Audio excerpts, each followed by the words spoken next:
This is Made to Build by the HIA, the podcast that gets into real stuff that matters in residential building. The wins, the lessons, and practical tips from the people shaping the industry today. Good morning, Neil from FutureFlip. If the building industry had a Hollywood A-list, you'd be on the red carpet and you'd be up the front. You are the fanboy. Oh, ultimate. I was definitely not the sort of person that was going to be a great employee. There were so many times where I'd lose and learn the hard way. What were the points in your project where you had clients paying you? I had to make the commitment to say to all the architects that were feeding me lots of work, I'm going to be a competitor now. What advice would you give to young people who are thinking about getting into the industry? There's been so many times where most people would have given up, and I wanted to give up at times. If you don't have resilience in this game, you will fall like 80% of the other builders that fall. Welcome to another episode of Made to Build. Owen, it's great to see you again, mate. Richard, great to be here again. And we've got an awesome guest on today, so why don't you tell us about that? Yeah, we first? do. Good morning, Neil from FutureFlip.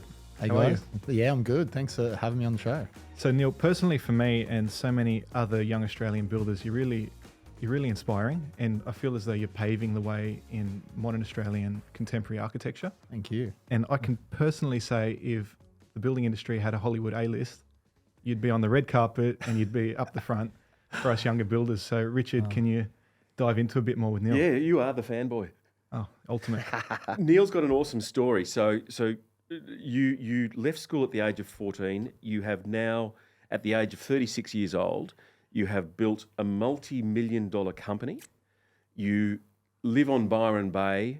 You've got an awesome work-life balance where you're able to spend, most of your time doing the things that you really, really want to do, and one of those is building. But the time that you spend on your business FutureFlip is about 1 day a week. So that's an amazing journey that you've been on. Are you okay just to outline that journey for us? Yeah, thanks guys. So starting from the beginning, I was terrible at school, and that's part of the reason why I was keen to come on the show today and talk to you guys, mainly because I feel like there is so many people like me out there that kind of feels like they aren't going to achieve much in their life, but sort of has a bit of a superpower. So for me, being ADD, dyslexic, I failed everything at school. I was absolutely terrible. Spent more time out of the classroom than in it. There was an opportunity that came up for work experience in year 9. Went and did work experience and literally fell in love with building. Every part of my brain worked so well for understanding how things went together and the systems, the procedures, and I just really enjoyed building. I basically didn't go back to school. I went back to do some tests and things like that I needed to get done and failed them. But yeah, just pretty much got straight into the building game, did my apprenticeship. I was finished at 18. From 18, I started FutureFlip straight away.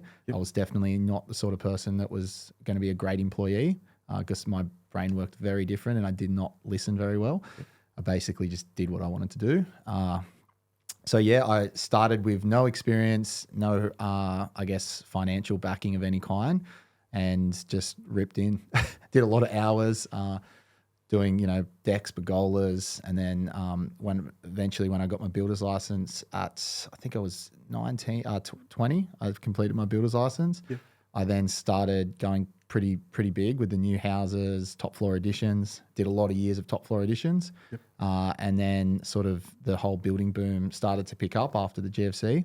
And then kind of headed into duplexes, which is sort of where I'm still in now, doing that sort of multi-res, and sort of moved into luxury as well along the way. But I guess the biggest part of my journey was I was never really keen to have heaps of money in a sense. I just really wanted to be a good provider and have time with my family. And seeing that, hard work resulted in that was my biggest goal, to sort of get to a point where I'd be able to take my kids surfing and do all those things. And I kind of had that vision from, 18 years old. I wanted to do that. Was that when you started FutureFlip at 18? Yeah. Started at 18, yeah. So you had 3 years on site with another company that I did 4 years. So you finished your trade? Yeah. So I finished my trade, did a 4-year apprenticeship. Then went on and did 2 years to become a builder after that.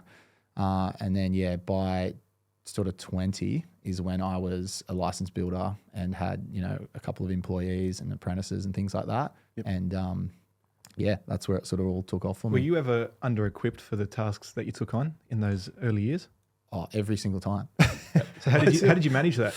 I just had this, Because you mentioned before that you struggled to ask a question. Yeah. So I kind of just felt called to what I was doing, and I just knew I was. It was like this slingshot reaction for me, where when I was at school, I just felt like I had this creativity, I had this ability.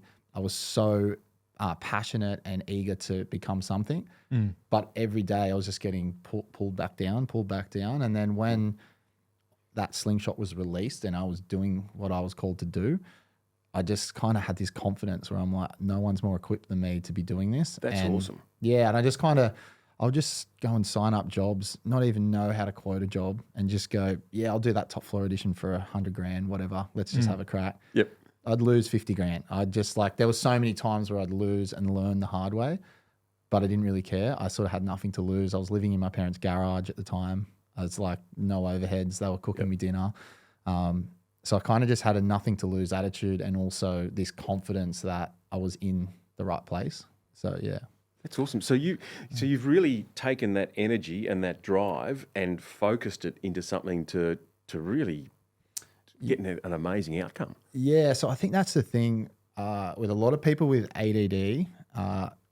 You become hyper focused. A lot of people say it's a disability. For me, all of the distractions, people are really good at a lot of things, but my brain doesn't actually comprehend anything, or it doesn't let in anything that I don't have interest in. Yep.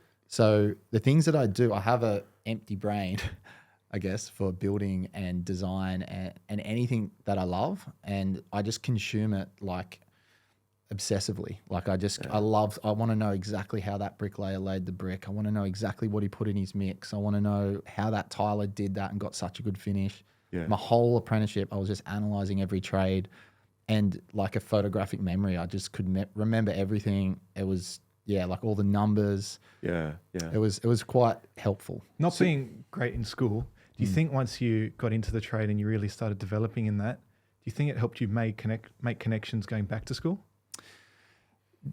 Connections going, like in terms of learning in school? I can give you an example. So for me, I was never a straight A grade student, right? Yeah.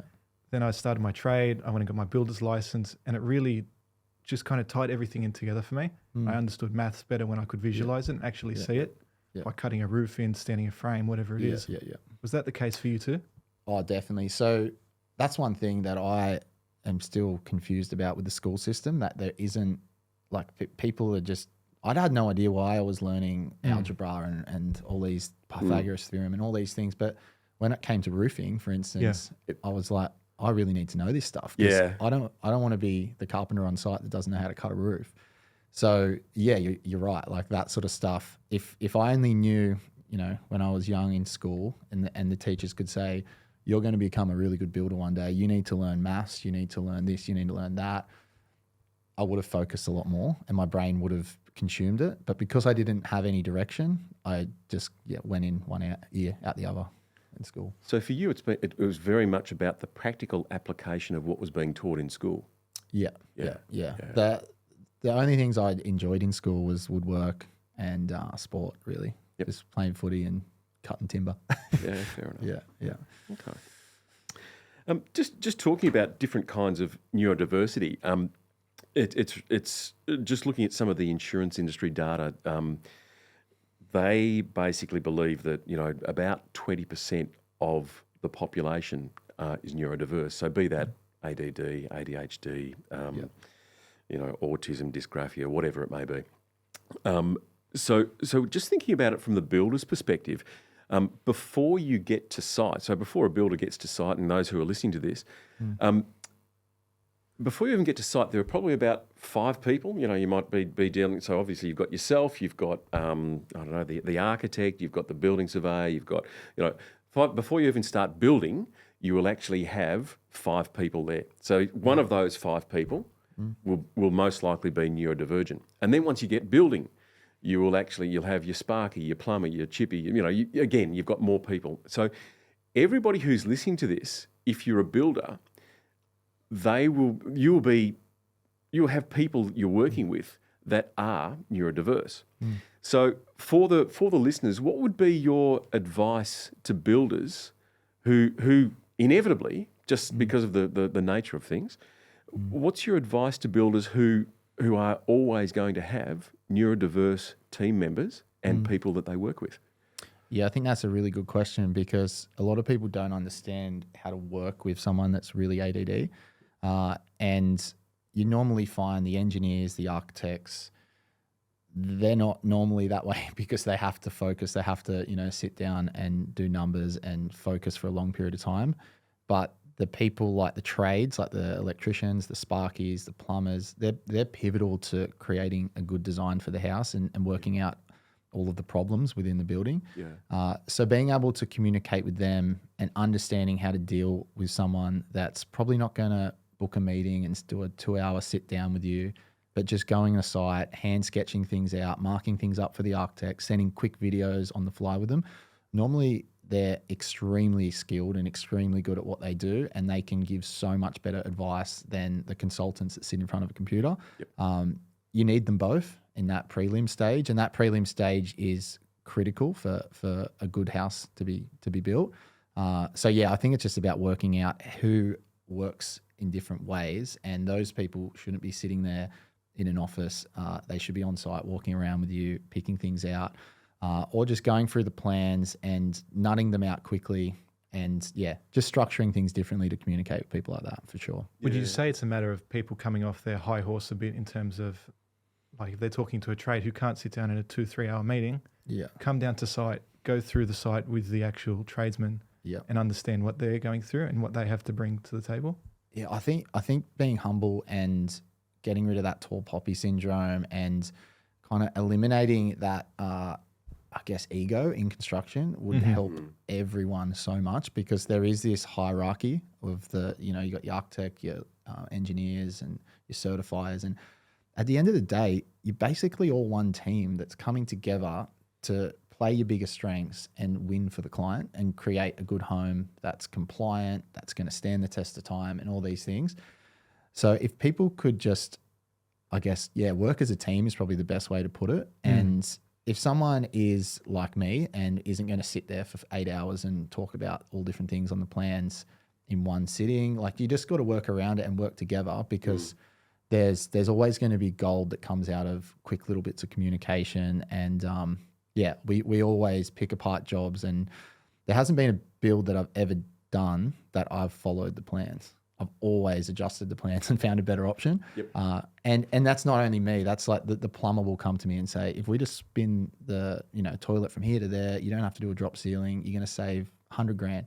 Yep. And they're the little things that if you don't humble yourself and talk to the plumber, if the architect doesn't say, hey, he's got some really good information, I don't understand how all the plumbing pipes really work, I'm an architect, to listen to that plumber could save the client at the end of the day so much money. So strong collaboration. Yeah, definitely. Yeah. So having said this, have you structured your business to kind of fit your way of thinking? To be honest, it's probably the key to my business. Like, the reason my business has been so successful is because we focus on providing value for money for our clients so that they get a design that's cost effective to build, and it's all analyzed by an entire team of builders, plumbers, architects. Everyone's sitting there together, and we all work as a team to create a good product that, we go through the whole plans. We eliminate beams loading on top of windows and chasing load points down to the ground and say, you don't need that beam, you don't need that post.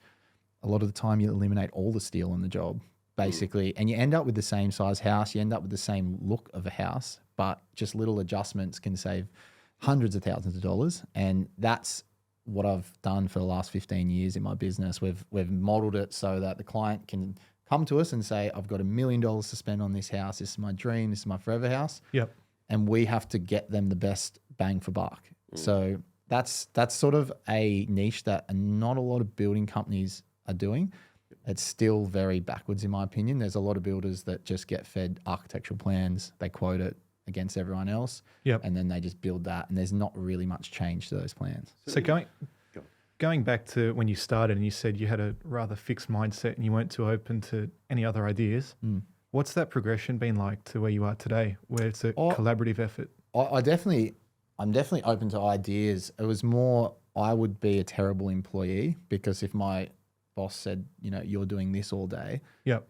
and I normally do 150 things in one day. I'm all over the place. I've got 15 jobs running. I need that. It's like my brain needs hyperstimulation. And if someone put me in a room and said, just go and do a bill of quantities today and work out, how much bricks are in the house, I'd be like, no way. I'm paying someone to do that. That is not my strength. And so being a business owner, it was so much easier for me to know my strengths and go, okay, I'm terrible at accounting. I'm going to employ an accountant. I'm terrible at legal stuff. I'm just going to employ the best lawyer. I'm just going to employ all these people, and I'm just going to work extra hard because I'm good at that and make more money so I can afford the right people to sort out the things that I'm not good at. So it sounds, just thinking about your story, it sounds as though you have you've left school at the age of 14. You've gone through some probably hard yards there to work out what works for you. You've gone, hey, building works for me. Absolutely. There's a real, it's like a snap. There's an instant connection. Yeah. You've then taken that and you've moved that skill set into more of a design focus. So you've transitioned all the way through, and I won't call it a value chain, but I'll call it certainly a situation whereby you can have more input, more engagement at that design stage, so you can make connections between value for the client and making sure that they get a great outcome. So, what's been the result of that for your, not just for your clients but also for your lifestyle? Yeah, to be honest, the design part of building was always my passion. I was always so passionate about design. But obviously, with my education at 14, I was never going to make it to uni. I was never going to become an architect, and I wouldn't be able to concentrate to learn all that stuff. So my goal was always to become an architectural design company that then, there was that fed FutureFlip the work, which is what I did. But it was also along the way, it came about because all of the early days where I was trying to win every job I could, I'd get sent a set of plans that the client would say, okay, we've got these beautiful, this duplex we want to build. Our budget's $1 million. Can you do it? And I'm looking at the plans. I'm like, that's a $1.8 million job any day of the week. Why has someone told you that can be built for that? And my response was always to value engineer it, redesign it, and basically say, get rid of the brick, get rid of this, get rid of that, change it to that, reduce this in size. And I'd end up with a product and I say, I can now build it for $1 million. Do you want me to build it? So I was doing it the backwards way, and then I'd have to go back to council. It was a bit of a shit fight to get that approval and everything to get it started. So I just decided I'm getting my own designers in. In the early days, I could only afford draftees and, basic designers. And then I would sketch things and say, change this, change that. And that's how it came about. The biggest problem with doing that, and anyone listening today that's a builder that is looking to do this, it has to be transitioned in a very careful way because for me, I was already in quite a good financial position. I'd worked a lot of years and I'd done some developments and I was financially stable enough to potentially lose all my work. And I had to make the commitment to say to all the architects that were feeding me lots of work, I'm going to be your competitor now. I'm challenging you, and the clients will have the option to choose me as the designer, and then I'll build my own design. So I'm effectively going to be taking your work. And that was a hard situation because they instantly hated that. And they're like, you're a builder, mate. You don't know what you're doing. Like, you can't compete against us. We've been an architect for 20 years. And I said, well, that's where I'm going. And it was. Do you think that's how you brought affordability and value to your clients? Yeah, massively. Being able to tap into your hyper focus and your design side? Yeah, because that's the thing with architecture. Like, to be honest, you go to uni and you learn how to be an architect, but any of the architects that work for me will say we spent very, very little time learning residential house construction. Yeah. Most of the time they're learning about historic, heritage things and museums and hospitals and all these things that are incredibly beautiful and wonderful to learn, but that doesn't actually focus in that much on residential construction. And when they come out of uni, they've done 4 years of study. Most of the time, they've never really designed a house properly. They've never seen a house get built, and they don't know how it all works. So I'm normally teaching them the fundamentals of these things. And for me, being hyper focused on design and obsessed with it for 20 years now, I feel like what I've consumed in my brain, in my Pinterest photos, in my inspo photos, all of the things that I fully remember, all the different ways of designing things and all of the mistakes I made on my personal houses, on my developments, on my clients' houses. You're bringing all those mistakes and all that knowledge and putting it into a set of plans, and it's pretty flawless set of plans with all of that information, as well as having those architects there to sort of help with the compliance and the approvals and dealing with all the consultants and making sure that part of the plans are done as well. So yeah, it's definitely, the hyper focus has helped me a lot with design. And to be honest, with like carpentry, I started as a chippy. I got to a point with carpentry where I felt like I kind of knew how to do it pretty well, pretty fast, and I wanted something more.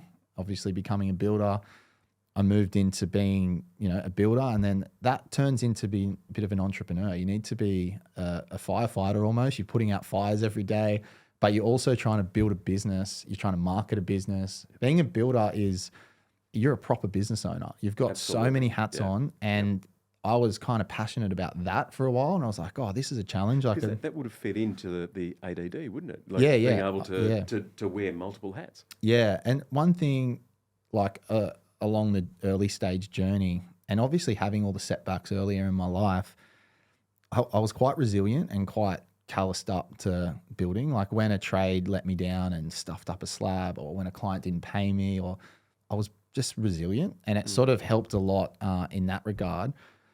But yeah, with building, it's you got to just know so many little things, and it's such a challenge. But I guess I hit that point where I'd also felt like I'd got a good handle on that, and I'd achieved enough. I'd made some money, and then that's when the design stuff, I said, well, now I want to master this and be really good at this and kind of get to the top of this industry, and kind of focused in on that. So yeah, and now, to be honest, my focus has gone to my family, and I've got 3 young kids. So that's sort of where I've gone, okay, I've done that. I've automated the business, and it's producing really good work. My clients are all really happy. Work's still coming in the door. Now it's time to teach my kids how to surf and things like that. Absolutely love it. Can I wind this back a bit? You mentioned before about when you transitioned from being a carpenter to a builder. A lot of young people will probably be wondering, how did you actually start? Like, what did you have to your name that allowed you to begin your company? So my journey, sometimes people ask for that advice, and I say, you got to be careful that you are a similar person to me, because I was so obsessed. My friends were genuinely worried that like I would work day and night and love it. I'd come home at 2 a.m. sometimes and just be excited. Like I loved what I did so much that most people would burn out. Most people would be like, you can't work to that sort of intensity all the time. The way I got ahead was I employed a lot of carpenters, and it was through the GFC. It was 2009, I think it was, when I was sort of early days. And there was carpenters, like everyone I played footy with, all the people I did athletics with, everyone in my area ended up being carpenters. Yep. So they would all be needing work, and developers and builders would be like, we need to finish these jobs. There wasn't much work on, but at the time I was subbing guys out for $20 an hour less than everyone else, because I just had so many contacts. Yep. And I had chippies happy to work at $30 an hour back then. It was a good time. They were fully qualified chippies. Fully qualified, ute full of tools, just no work on. So I provided work for them. I had about 20 carpenters working for me by the age of 20. And I was subbing them out to all different builders and setting them up. And then I was going in and building frames and hanging doors and doing all the carpentry work for other builders. And that generated really good cash flow for me. And then when it was time for me to do my own top floor additions and my own new builds, I could pull 20 guys and go 10 guys on that, 10 on that. And I had a team. Yeah. So that's where, to answer your question, I think that's a really good avenue for if you're a chippy and you want to become a builder. I think the labor hire and doing frames and fix outs and things like that for other builders, a lot of people sort of stick their nose up at that and say, I want to be the builder, I want to do my own things. But because there's a labor shortage at the moment, I don't think people realize how much money carpenters are making. And if you can just make enough money, because when you become a builder, you need to get home warranty insurance and you need to have something behind you. You need to have an asset or something to grab that will give you a home warranty insurance that's worthy of making some money as a building company. Yeah. So money is quite important for a builder, and there's no point starting a building company with no money because you can't really do anything. So you're better off just generating as much money as you can in your trade as a carpenter and using, you're building. What's that amount, roughly, give or take, in your opinion? There's not really any amount, but if there's a lot to know about home warranty insurance and how iCare does their figures. But like you need to have a couple of $100,000 at least. Like if you're going to be doing a job with a bit of profit in it, you're going to have to be signing something for around sort of 200,000 to 300,000 as a reno or something like that. And you need to have a bit of backing in case some things don't go to plan and some clients delay your payment. You need to be able to cash flow that. And they're not really going to want to give you warranty unless you have that. So yeah, having a bit in the bank to sort of fund the build. So that's the thing with builders. We forget sometimes that we are actually a line of credit, the same as the bank. Yeah. And I mean, all of our contracts should be written in that way. We should be very careful that we are signing jobs that we can afford to bankroll. Because a lot of the time we forget that, we might go and buy all the steel, pour the concrete, pay the concrete plant, pay the pump, pay all these things, and we haven't been paid anything yet. So, and sometimes that takes 60 days or whatever to get paid. So you are bankrolling jobs. So having cash as a builder is really important. So I would highly recommend just get as much of that stuff as you can. Just work as hard as you can and do what I did. I did the big hours, had as many guys working with me as I could to try and make a bit of a clip on top of all of them. I put all that money in and then I started building. What were the points in your project where you had clients paying you? Like my own jobs? Yeah. When you started. So clients, I was still doing doors and doing anything for my parents' friends and things like that from early days, like 17 and then 18. So I always had client work. And Future Flip was Future Flip when I started, but the client work was always there. But the majority of my turnover each year was actually from the labor that I was doing as a carpenter. Okay. It wasn't the biggest source of income because it can't be, because you can't get ahead with just the little bathrooms and kitchens. And normally you're doing them at a loss. Like any business doesn't make money at the start. No successful business that I know just comes straight in and just makes heaps of money. You have to lose money before you make it. And then the carpentry labor hire was how I got through that time. Yeah. Just changing it up a little bit, Neil. I know that you touched on earlier a little bit about the labour shortage. And there's a real issue there about getting the right people on site at the right time and delivering that. What's been your experience of that, and what do you sort of feel is a really important way forward to actually ensure that we have got sufficient labour on site? Yeah, this is a massive problem.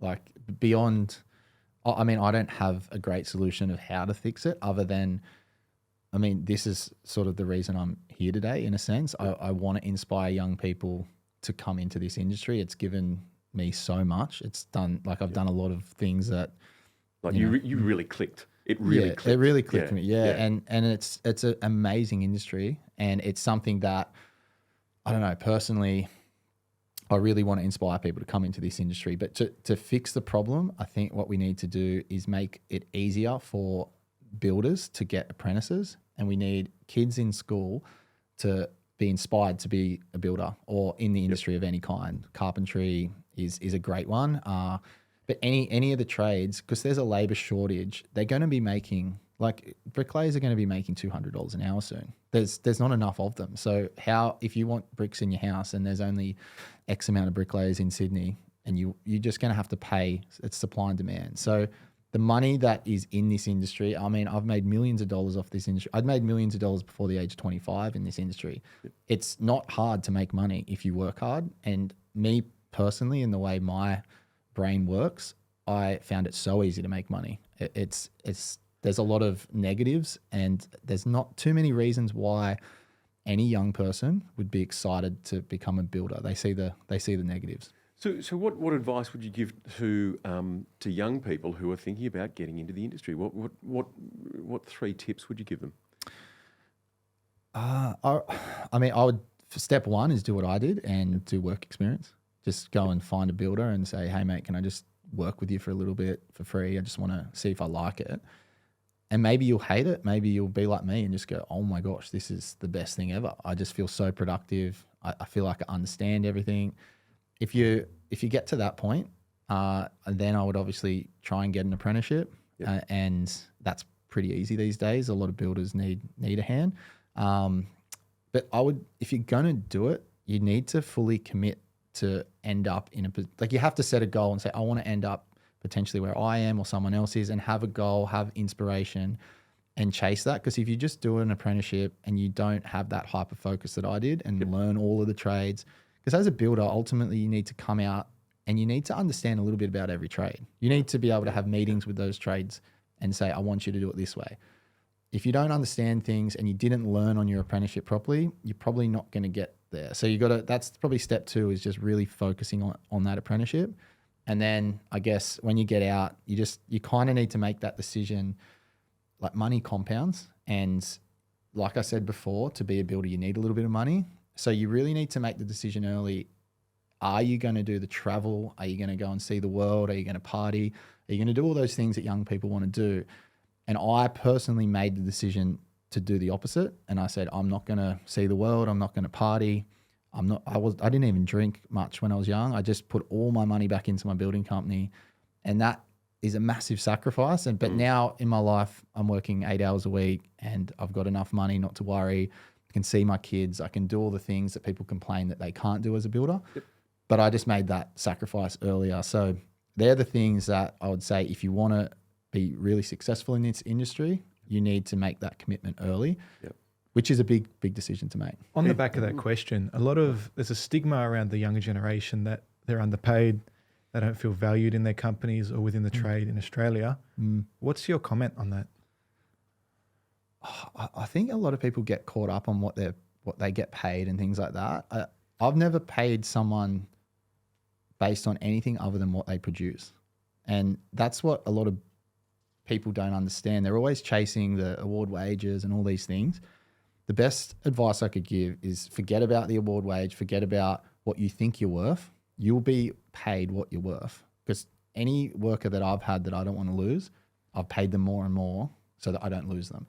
And I'll keep doing that. And that's the mentality everyone in the industry should have, because if you can produce more work than the guy next to you at work, your boss is never going to want to let you go. And when you say, I want another 10 grand a year, he'll pay it in a heartbeat because you can produce the work.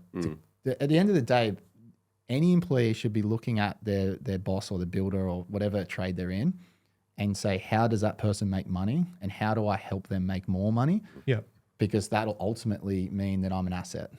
And I drive their success. Yeah. Like the GM of my company now, he's been with me for nearly 15 years and he was a chippy on $30 an hour.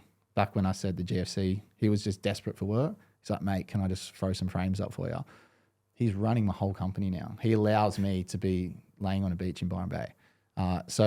That's an example of forget about what you think you should be paid or anything. Create your own worth. Create what you should be paid yourself. It's not, no one else is going to do it for you. That's awesome. If you could pin this down to 3 key attributes for a younger person watching this, what would that be? Well, that would be one of them. Create your own future. Yeah. Don't think someone's coming for you to give you a handout. No one's coming. It's all on you to create that, and you can. It's the best industry for creating that. You can choose any avenue you want in this industry. You can find a niche and be really good at it. I mean, that's probably the biggest tip. The other tip that's worked really well for me was paying people to do things you're bad at, because you're never going to be great at everything in this industry. So like I said before, if you don't know much about maths or whatever, get some good software on board that can help you do all your quoting and things like that. I mean, we're in an industry now that it's a lot easier than it used to be. Like when I started, I was dropping my quotes off and putting them in the mailbox for people, and I wasn't even sending emails at the start. It was 20 years ago.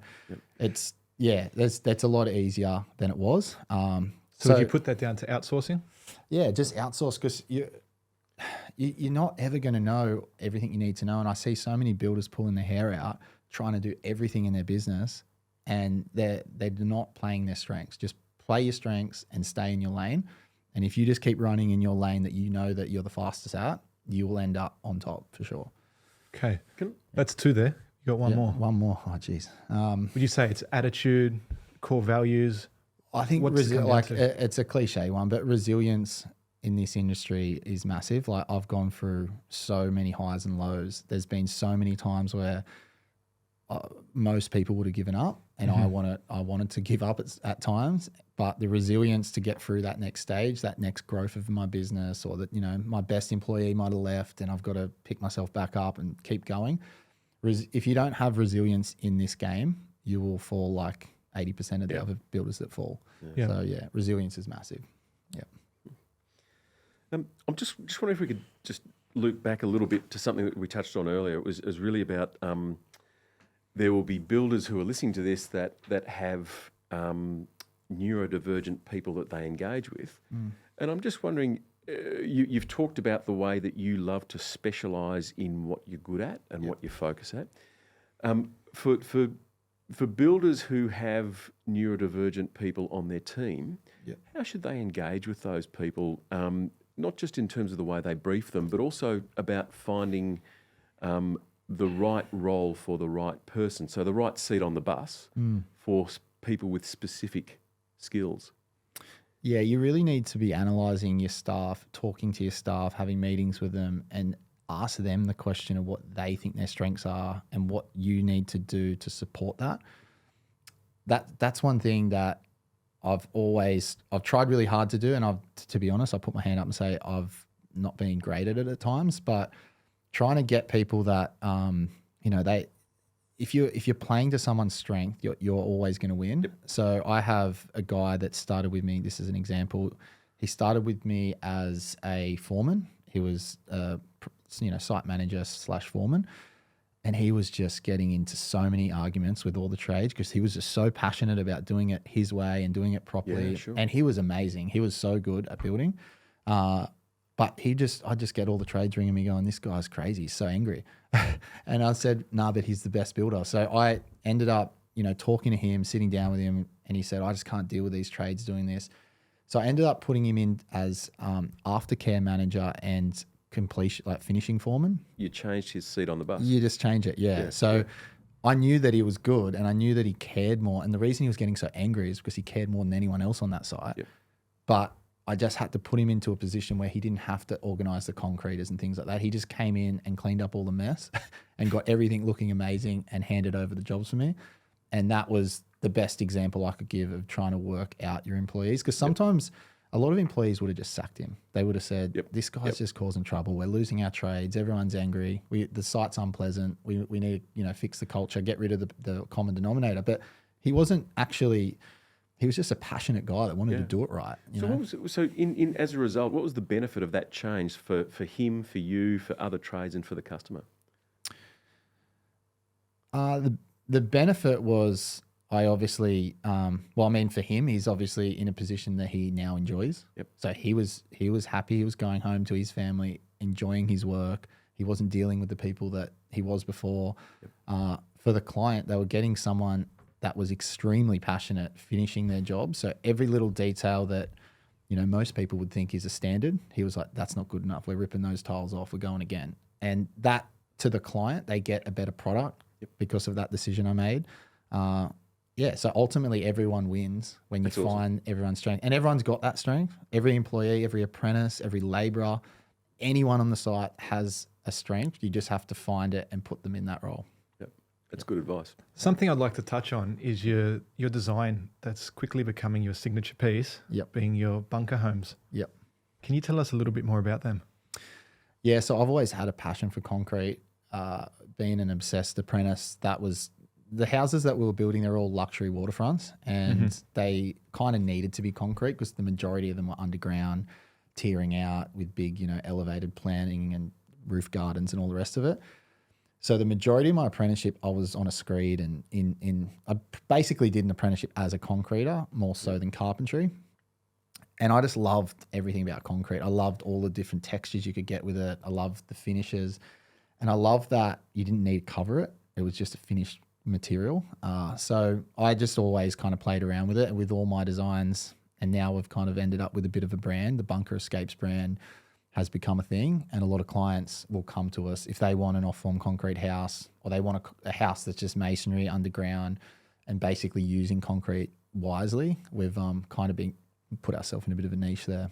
I can personally relate to your story about concrete. It's been much the same for myself. Yeah. But many tradespeople listening, they probably don't understand how hard it is to get such a great finish on concrete, Yeah. like you have on your bunker houses. Well, it's one of the only kind of hand skilled crafty trades left. You know, like you've got your stonemasons and there's different trades, but these days we kind of factory make so many things, and being able to finish a slab and, you know, put your craftsmanship on it and do it in all different ways. It's a bit of art. Like I see it as art. Like the last couple I've built are pretty, like a lot of people stand there and go, this looks like art. Like there's just, it's It a is sculpture. essentially though, right? Yeah. And you're it's hard to molding, do. you're forming up and molding these structures that, you know, you can put them in any shape. They can span so far. Like, you know, you got these humongous spans with no supports. It just looks it's pretty interesting. Yeah. I get a bit of a kick out of it. How is that, finding trades that can achieve that finish and help you achieve what you want? Oh, that's been hard.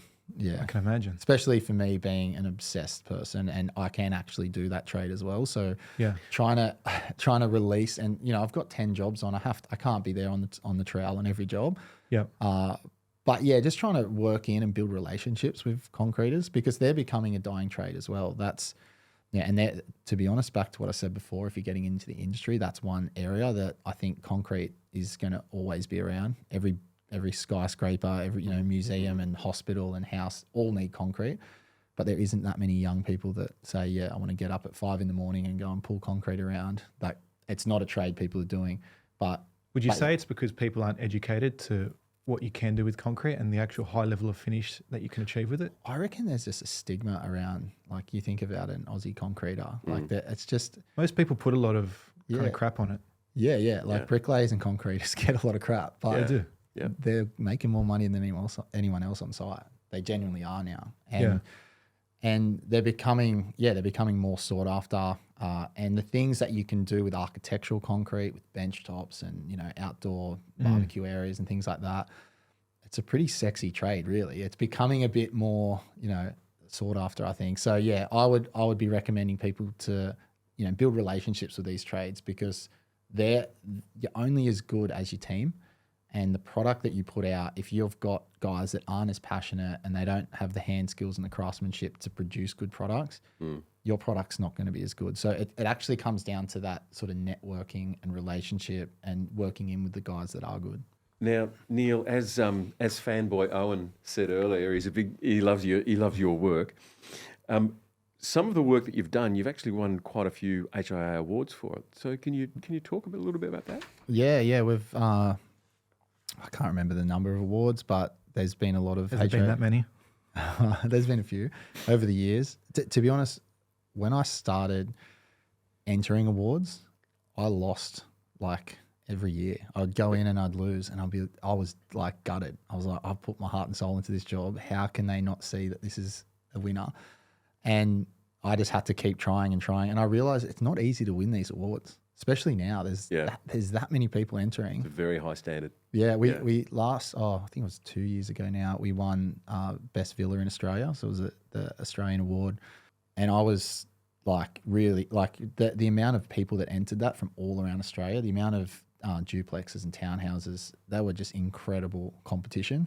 And yeah, to win that, that was a pretty proud moment in my career. It took 15 years of trying to get there to win that award. Yep. You know, when I sort of started entering these awards, I was like, oh, this is a bit of a, like, surely it's not that hard to win them. It was so hard. I'd sit at that awards night for 3 or 4 years, and I'd always just sit there and come second or whatever. It was hard. The But bridesmaid. yeah, to see what the judges look at now, and you know, you got 3 pretty keen eyes walking around your job, opening every door, looking at every hinge. It's pretty highly scrutinized. You can't get away with. You'll never win if you've got second. Yeah, the product has to be up there. There can't be defects. There can't be poor design. Everything is analyzed. So yeah, it's a pretty good system now. And if people are winning awards at a national level, I think they'd be a pretty good builder. What are some key things that the judges are looking at these days? I think compliance is a big one. And to be honest, being like trying to push the limits of architecture, compliance is sort of you're dancing on, is that allowed or not? Do you think that's hard because of the Australian standards that we have as compared to a country like America? The new NCC changes and the Australian standards and everything you need to comply with, it is very hard to get a seamless look on certain things. Even for instance, the judges knocked me back on one, well, whether they knocked me back, but they downscored me because my windows didn't have the safety stickers, you know, the little ugly stickers. Sure. Yeah. But they were really tinted glass. So like, you can see there's glass there, but they said, but that's not compliant. And we don't really, so they're scoring on, is it compliant? Is it safe?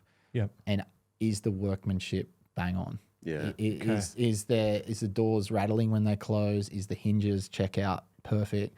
They're looking for carpentry neatness. They're looking at tiling.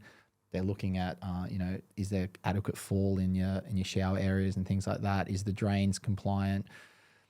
Basically, all those little compliant things that make you a good builder, to pick them all and get them all done properly, and also good building practice. A lot of them were sort of like, I liked how you've sort of done that with your eaves, and you've put an extra gutter in, and you've put an extra downpipe, and you've foreseen things that are going to be beneficial for the homeowner. So typically overlooked as well. Yeah, I mean, if you get sent a set of plans that don't have extra downpipes or extra overflows or things like that, it's the builder's kind of responsibility to say, I'm not comfortable with that. I'm going to add these things and do that. And I think the judges really notice stuff like that because the architect sometimes, the architect's never the one coming out to fix a leaking house. So all of those good practices are actually analysed, and a lot of people don't realise that. The people that are inspecting the jobs, they've been doing it for 30 years and they've seen a lot of bad things. So they're really analysing everything you do. I just want to ask you a little bit about the work-life balance side of things, because there would be a lot of builders listening to this who would look at the lifestyle that you've generated and you've created and you've deliberately built, saying that sounds like where I want to be. So, can you just step us through how you approach that? So back to what I said earlier, it's a really big decision to make when you're young. That if you're going to go really hard at this and try and make it, you have to make that decision so early. Because I didn't do all those things. I would have spent hundreds of thousands of dollars traveling and buying cars and all these things if I didn't have that hyper focus on my goal. Yep. And my goal was always to be financially free and to be able to go and hang out with my wife, hang out with my kids whenever I wanted, and not need to have to work all those hours. The goal was sort of to be freeing up at 30, and by the time I was 40 to be doing whatever I want and working if I want to work or whatnot. I've kind of got to that point in my life now where the investments and the luxury escapes business that I have is sufficient for me to retire, and I don't need to do Future Flip. Future Flip is now more of a passion project where I want to build a business and leave a legacy and do some pretty cool things in this industry. But yeah, to get there, you definitely need to make that decision early. And then during the course of your growth in your business, you need to keep angling ways to get yourself out of things. So a lot of the time you're trying to do everything as a builder and you're forgetting that someone else can do that. If you just create a system and use a software's been massive for us. Like, we've just integrated all these new softwares that do so much that I used to have to do manually. So you just integrate the software, you create the structure, you put the right person in that role, you train that person, and you just kind of rinse, repeat. And that's what you do with all of the staff in your company. And by the time you get through every person and you kind of train everyone and you create that system, the best thing about a system and processes and procedures is if someone leaves, someone else just comes in and follows that system. The way I used to run my business, where everything was in my head and I was doing everything and I was involved, if anyone left, or if I leave, or if I want to go on holidays, it becomes impossible to run the business. But now the business is running better than ever. It's profiting more than ever, and I'm doing less, which is mind blowing. But I guess the way you need to structure it and work towards that goal. Yeah. You mentioned the word before, legacy. Yeah. In your mind, what legacy do you want to leave behind? I mean, like I if you were to summarize it quickly. Yeah, I mean, the things like the bunker houses and stuff I'm creating, like they're pretty iconic, and I just would love for my grandkids and stuff to be, standing out the front of those houses one day and say that's what my granddad created, or that sort of legacy to me is pretty cool. To leave houses that will stand the test of time, that will be architecturally known forever. That's sort of what Richard, I think that's a great way to wrap this episode up. Look, and look, it's Neil. That's a really inspiring story. It really is. It's awesome. It's great that you've been able to share it with us. So thank you for taking the time to share it with us and a few thousand people that we that are out there as well. So that's really impressive. So, mate, awesome. Neil, are you following HIA on Instagram? I sure am. So to our listeners, be like Neil. Follow at HIA_AU on Instagram. How can our listeners find your socials? At Future Flip. That's my building page, and at Bunker Gerringong or Bunker Byron or at Jimmy Doo is my holiday escapes and things like that. Awesome. Go follow it, folks. We'll see you next time on the Made to Build podcast.